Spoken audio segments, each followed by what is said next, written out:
እንደሚታወቀው የብልጽግና ፓርቲ በአፍሪካ ቀዳሚው ፓርቲ ነው። በዓለም አቀፍ ደረጃ ደግሞ ግዙፍ ከሆኑ ትላልቅ ከሆኑ ፓርቲዎች አንዱ ነው። ለኢትዮጵያ የሚመጥን ራዕይ በመያዝ በኢትዮጵያ ሁለንተናዊ ብልጽግና የማረጋገጥ ራዕይ አለው። በሁሉም ዘርፎች የተሳካ ጉዞ እያደረገ ያለ ፓርቲ ነው። ባለፉት ዓመታት ለሕዝብ ቃል የገባቸውን በውጤታማነት እየፈጸመ እና ቃሉን በተግባር እያረጋገጠ ያለ ፓርቲ ነው።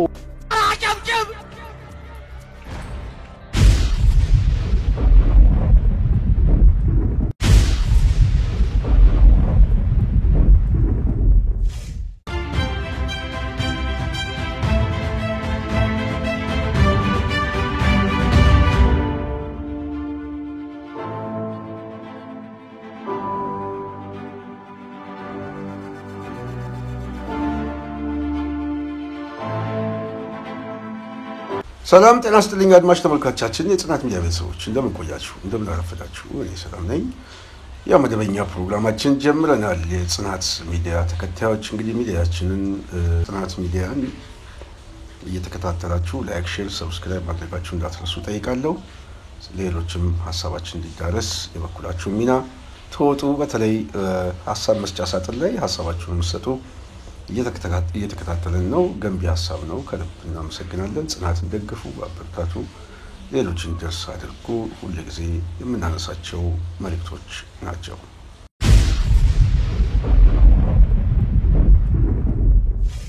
የመዋጊያ ጦርነት ያጣው የብልጽግና አገዛዝ በዋናነት የጦርነት ቅስቀሳ ከቀሰቀሰ ጊዜ ጀምሮ በስፋት ዝግጅት እንዳለ ይናገራል። ከፕሮፓጋንዳ በላይ ግን በተጨባጭ ወደ አፈጻጸም ለመግባት ዝግጅቶችም አቅጣጫዎችም እንዳሉ ደግሞ እየተሰማ በተለይ እነዚህ አይነት ዝግጅቶች በቅርብ ጊዜ ሊከሰቱ ይችላል።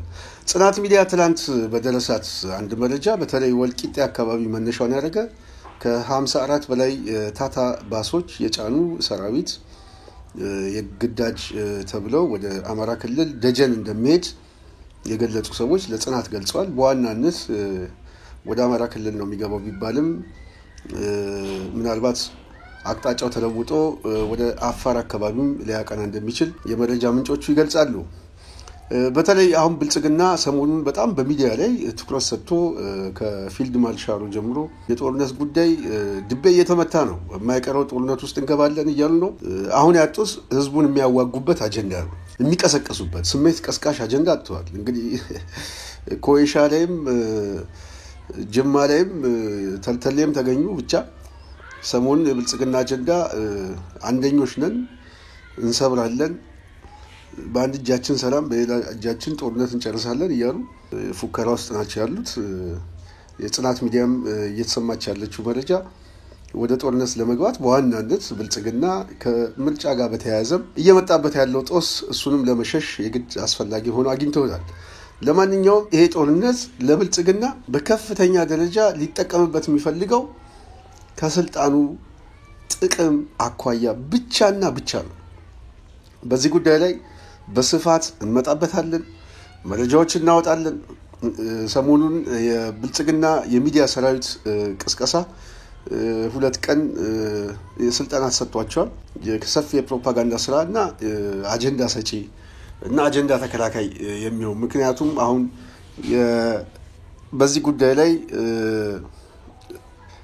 በዋናነት ተቃዋሚዎቻቸው አታክ የሚያደርጓቸው ከሆነ ያንን ለመመከት የሰራዊትም እየፈጠሩ እንደሆነ ተሰምቷል።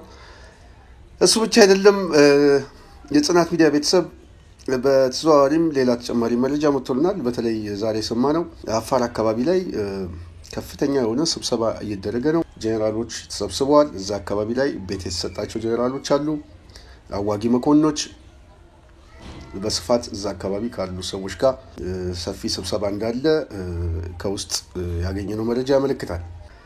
እንደሚከተለው እናቀርብላችኋለን። ሰላም ስንቴ እንደምን ብልጽግና ሰሞኑን መሃል ሰመራ ላይ 4 ሰፋፊ ግቢ የጄኔራሎች መኖሪያ መንደር አለ። እዛ አካባቢ ከሰሞኑ ከፍተኛ የሆነ እንቅስቃሴ አዳዲስ ሰውና የተለየ እንቅስቃሴዎችም ይታያሉ። ብዛት ያላቸው ተሽከርካሪዎችም ቆመዋል። ሰመራ ዩኒቨርሲቲ ውስጥም ተከታታይ የሆነ ውይይትና ድብቅ ስብሰባ እየተደረገ ነው። ሎጊያ ላይም አዳዲስ የመከላከያ አባላት መጥተዋል። ብቻ የተለየ ሁኔታ እንዳለ ያመለክታል።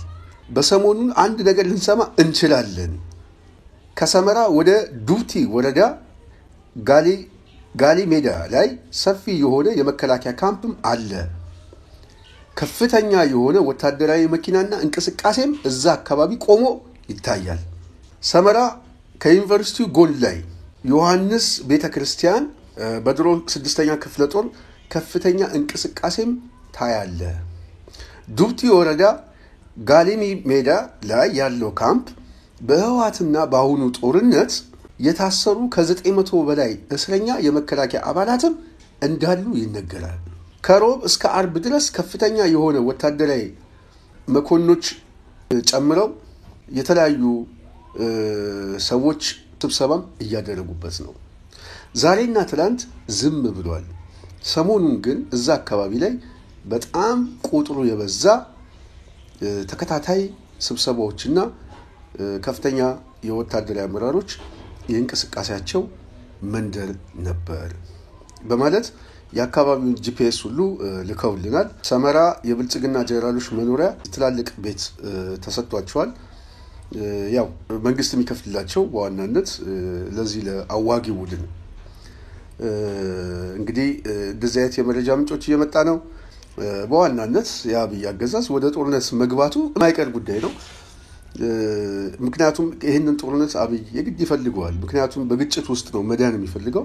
ከዛ ግጭት ነው ማትረፍ የሚፈልገው እንጂ ሐሳብ ሸጦ በሰላማዊ መንገድ ከሚታገሉት ሰዎች ጋር በምርጫ ክርክር ወይም ደግሞ ነፍጥ አንስተው ሐሳብ አለን ከሚሉ ኃይሎች ጋር ቁጭ ብሎ በድርድር ተሸንፎ ማሸነፍ የሚፈልግ ሰው አይደለም። ቡድኑም እንደዛ ያስብ። ስለዚህ ይሄ ሰውዬ በራሱ ኢጎና የጦር መንፈስ የተቃኘ ስለሆነ ሁሉ ጊዜ በግጭት ስልጣኑን ማስረዘም ይፈልግ ነው። እንግዲህ ብልጽግና የሚባለው ይሄ የትኛውንም ህዝብ ብሔራዊ ጥቅም ለማስጠበቅ አንድም ቀን እንቅልፍ አጥቶ የሰራበት ጊዜ ዋናው የራሱን የስልጣን መደብ የዘረፋ ጥቅም እና በዛ ስብስብ ውስጥ ያለ የደሴቱ ተዋናዮችን ለመጠበቅ ብቻ ሌት ተቀን እንቅልፍ ሳይተኛ በዚህ ላይ የሚሰራ ነው። ይሄንን ካልኩኝ ዛሬ በዋናነት የብልጽግና ምክትል አደም ፋራ የሚባል ሰው አንድ ነገር ተናግሯል። በጣም ነው አስገራሚ ንግግሩ። ይሄም ንግግሩ ብልጽግና ዓለም ላይ ተጽዕኖ ከሚፈጥሩ ፓርቲዎች ተርታ ውስጥ ተሰልፏል። በአፍሪካ ውስጥ አንደኛ ፓርቲ ነው። ብልጽግና ከፍተኛ ቁጥር ያለው የአባላት ብዛት ያለው ፓርቲ ነው። ሁሉን አቀፍ ለውጥ ያስመዘገበ ነው።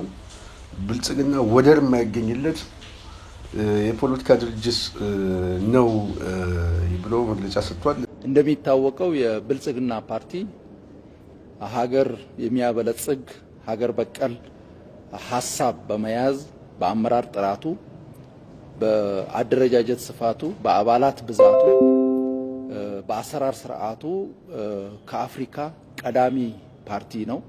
በሁሉም መመዘኛ ሲታይ ብልጽግና ፓርቲ በአፍሪካ ቀዳሚው ፓርቲ ነው። በዓለም አቀፍ ደረጃ ደግሞ ግዙፍ ከሆኑ ትላልቅ ከሆኑ ፓርቲዎች አንዱ ነው። ለኢትዮጵያ የሚመጥን ራዕይ በመያዝ በኢትዮጵያ ሁለንተናዊ ብልጽግና የማረጋገጥ ራዕይ አለው። በሁሉም ዘርፎች የተሳካ ጉዞ እያደረገ ያለ ፓርቲ ነው። ባለፉት ዓመታት ለሕዝብ ቃል የገባቸውን በውጤታማነት እየፈጸመ እና ቃሉን በተግባር እያረጋገጠ ያለ ከዚህ በፊት ያው አብዮታዊ ዲሞክራሲ ኢህአዴግ ውስጥ በስፋትም ተንከባሎ የመጣ ሰው ነው። ከሽሊሌ በተለይ ከሶማሌ ክልል በዛን ሰዓት የነበረው አመለካከትም ያው ኢህአዴግ በጣም ተጽዕኖ ፈጣሪ ነው፣ በአፍሪካ ውስጥ ግንባር ቀደም የሆነ ድርጅት ነው እያለም መግለጫ ሐሳብ ሲሰጥ የነበረ ሰው ነው። አሁን ደግሞ ብልጽግና አንደኛ ሆኗል እያለ ነው። በዋናነት ብልጽግና አንደኛ የሆነው በምንድን ነው የሚለውን ህዝቡ ስለሚያውቀው መልስ መስጠት አንፈልግም።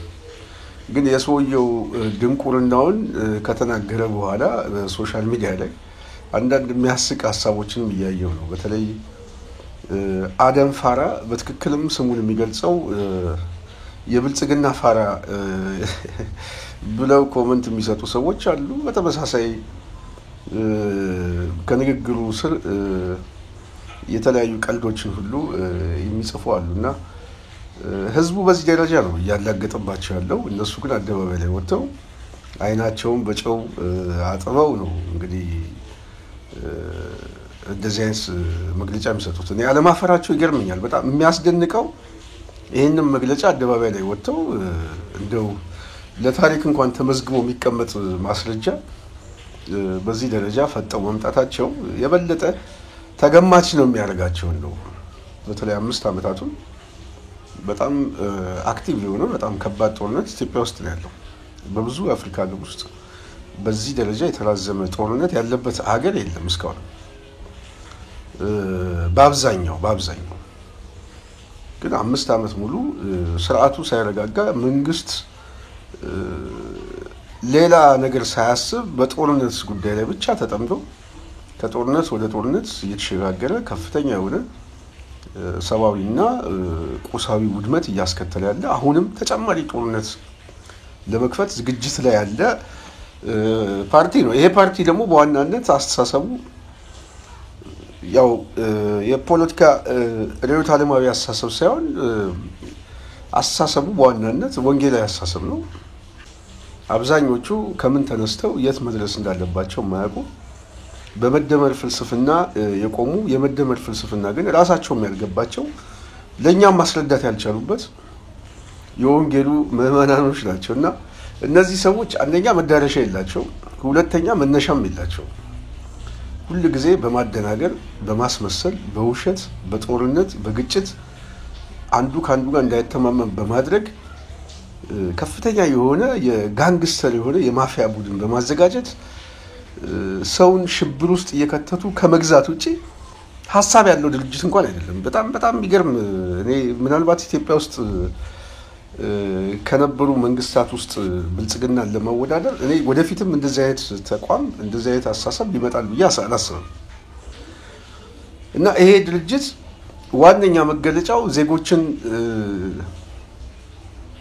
ከፍተኛ የሆነ የጦርነት ቀውስ ውስጥ ከቷቸው አዲስ አበባ ዙሪያ ላይ የዥዋዥዌና ሸርተቴዎች የህፃናት የሆነ መጫወቻ ቦታዎችን በማሳየት ከተማ ውስጥ ላይ አምፖል በመትከል እኛ እያደግን ነው እየበለጸግን ነው፣ ጠላቶቻችን የቀኑብን ሰዎች ደግሞ ያው ከነሱ ጋር ጦርነት ገጥመን እያጠፋናቸው ነው እየደመሰስናቸው ነው ብሎ የሚናገር የዜጋው ቁስል የማይሰማው ቡድን በዚህ ደረጃ ፈጦ አደባባይ ላይ መግለጫ ሲሰጥ በእውነቱ በጣም ያሳፍራል። እንደዚህ ያስጨነቃቸው ምንድነው? በጣም ተጨንቀዋል።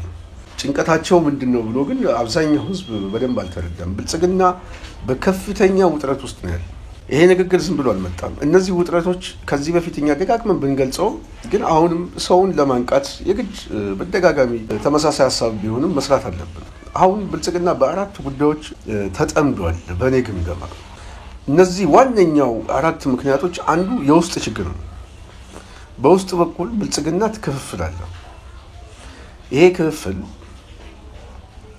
የግለሰባዊ የሆነ መጓተት ማለት በተለይ አብይ እንደ ተቋም እንደ መንግስት በግለሰብ የተጠቀለለ ስልጣን ስለሆነ ያለው ከሱ የሚመነጭ ፈላጭ ቆራጭነት በወዴድ ውስጥ የፓወር ክፍፍል ተፈጥሯል። ይሄ ፓወር ክፍፍል በጣም ሌባ የበዛበት የሌባ ኔትወርክ አለ። ሁለተኛ የአካባቢ ኔትወርክ አለ። ይሄ የወለጋው ቡድን፣ የጅማ ቡድን፣ የሸዋ ቡድን የሚባለው አሰላለፍ ምናልባት በጣም እሳት ይዞ እየተንገበገበበት ያለ አሰላለፍ ነው። ይሄ ደግሞ በብልጽግና ውስጥ የፈጠረበት ክፍል አለ። አብዛኛው ከታች ያለው የብልጽግና አባላት በዋናነት የሥርዓቱ ፒላሩ የሚባለው ተሸካሚዎቹ ካልሆኑ በስተቀር በአስተሳሰብም በግብርም አልተገናኘም።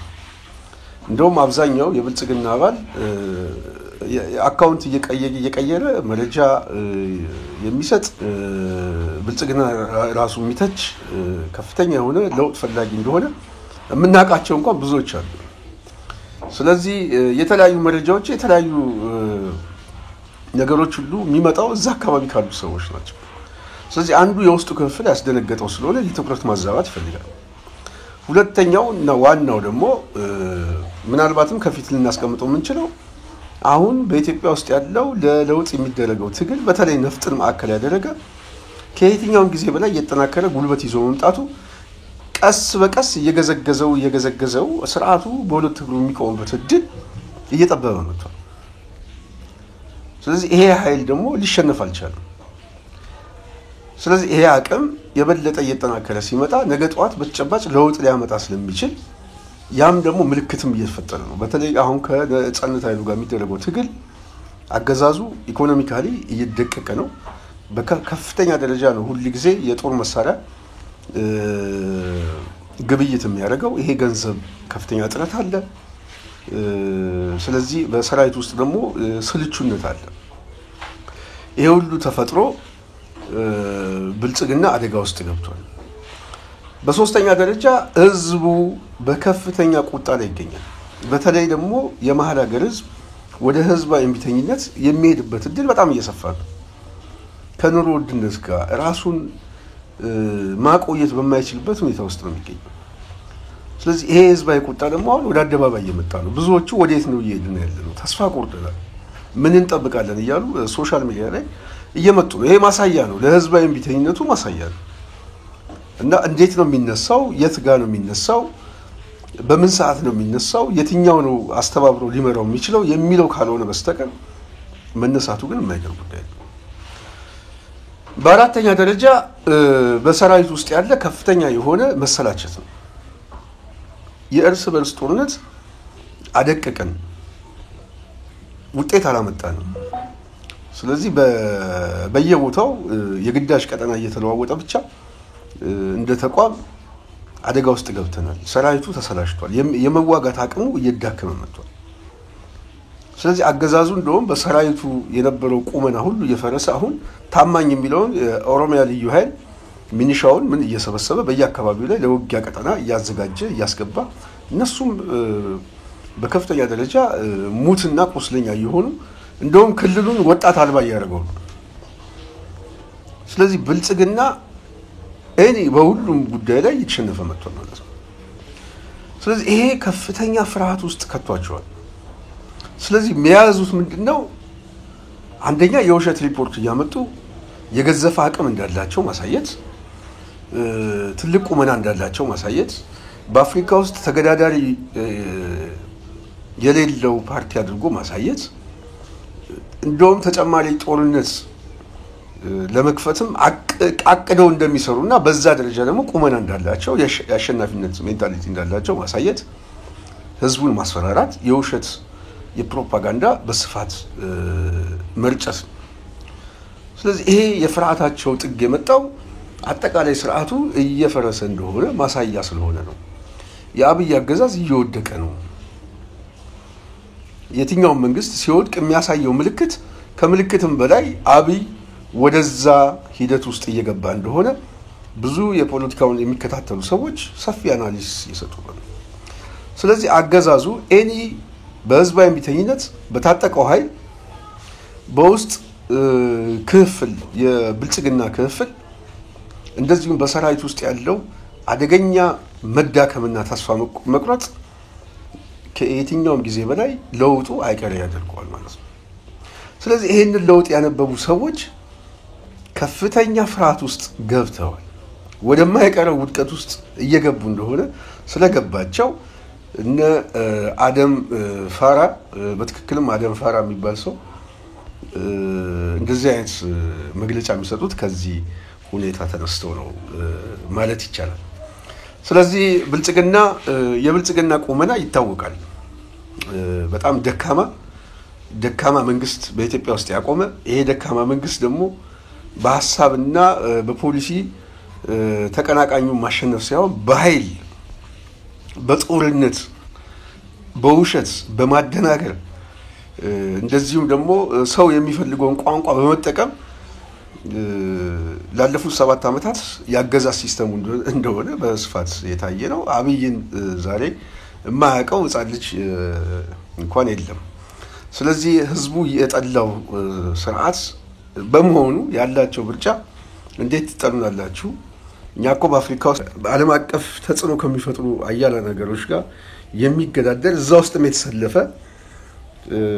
ስብስብ ነው እያለ እየገለጸ ነው። እና ይሄንን ሰውዬ ደንበኛ ፋራ ብለን በስሙ ብንጠራው ተገቢነት አለው። ለማንኛውም ብልጽግና ወዴት እየሄደ ነው የሚለው የውድቀቱ ማሳያዎች ናቸው። አሁን በደንብ ፖለቲካን ለሚከታተል ሰው የውድቀቱ ማሳያ ናቸው። አደም ፋራ ዝም ብሎ አይደለም የሚናገረው። ሁለት ምክንያቶች አሉ። አንዱ ፍርሃቱ ነው፣ ድንጋጤያቸው እየፈጠረባቸው ቅዠትና ኑዛዜ ነው። ሁለተኛው ግን ብልጽግናን ተማምነው ሲደግፉ የነበሩት ባለሀብቶች፣ ብልጽግናን ተማምነው ሲደግፉ የነበረ የመሬት ደላላ፣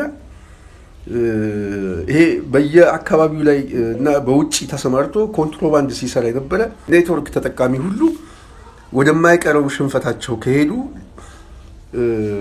የያዙትን በሙሉ እንደሚያጡ ሲገባቸው የሚፈጠርባቸው ድንጋጤዎች አሉ። ስለዚህ ለነዛም ሰዎች ማጽናናት ይፈልጋሉ።